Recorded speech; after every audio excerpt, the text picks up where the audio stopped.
sarunbiedrs jautās, kas tev ir plāns? Apģērbs, naudas maksas vai kas? Nav skaidrs, jā, jo te ir īpašības vārds. Īpašības vārds.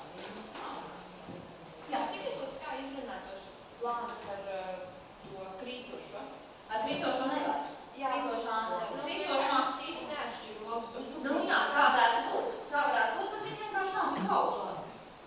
Nu pamēģiniet, kā jūs sakāt, jo tas nav literārais variants. Tā ir atkāps no literārās normas, bet tā var Kāds aizzināt šo intonāciju? Izolēt, to nevar izzināt. Nevar. Viņam ir vārdā, jā. Kādā vārdā, teiksim? Nu, tagad es uzreiz jums nevarēšu pateikt. Tajā griezti bija. Griezti bija tā, ne, tur bija stieptām laustām.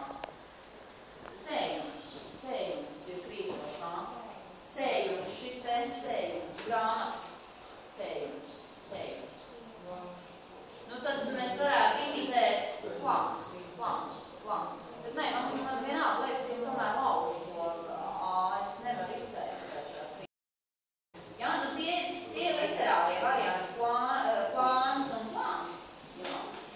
Bet tā varētu būt, ka, nu, tāpēc jau es jums arī teicu, ka faktiski mūsdienās drīzāk ir tendence, no kuras Latvijas puses jūs nākat.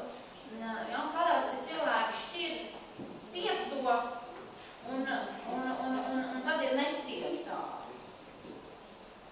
Jā, kas, nu tad ir kaut kas pa vidu starp laustu un krītošu. Jā, kurš viņi īsti izrunā. Jā, bet tas ir tas šķīrums mūsdienās. Jā, ka, teiksim, ja es pasaku sējums vai laiks, laime, plāns, jā, tad to jūs ļoti labi atšķirt. Tā ir stieptā intonācija. Jā, savukārt to otro krītošo un lausto, tur nevienmēr var skaidri nošķirt. Jā, un tad ir tas šķīrums tāds, kas stieptā, nestieptā.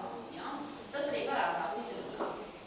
Jā, parasti tur, kur ir tā stieptā intonācija, to tomēr var izrunāt, bet kur ir nestieptā, ir cita, jā, to nav tik viegli izrunāt. Labi, nu tad ejam tālāk. Nākamais vārds. Īsts vārdiņš. Kā jūs to izrunāt? Tā viņa. Tā viņa, tā kā vietnieku vārds, tā meitene. Jā, tā meitene. Tā meitene. Jā, tā vietnieku vārds.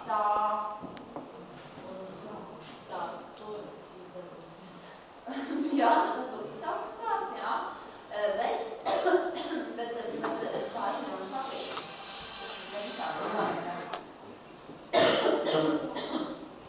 Gan apstāti vārdā. Es darīšu tā. Jā, tā un ne citādi. Jā, tā. Jā, tad tur ir laustām intonācija. Tā. Nu, ko mēs šodien darīsim? Jā. Jā, tātad tas ir apstāti vārds.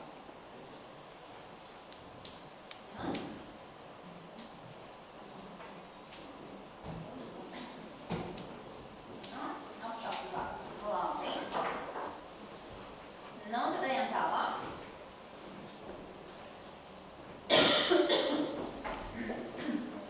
Nākamo vārdu klāt izrunām.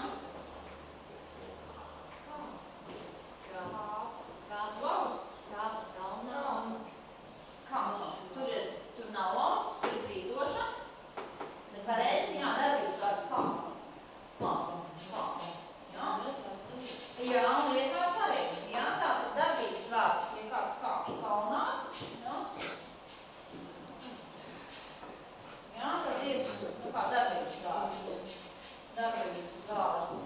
Jā, ar krītošu.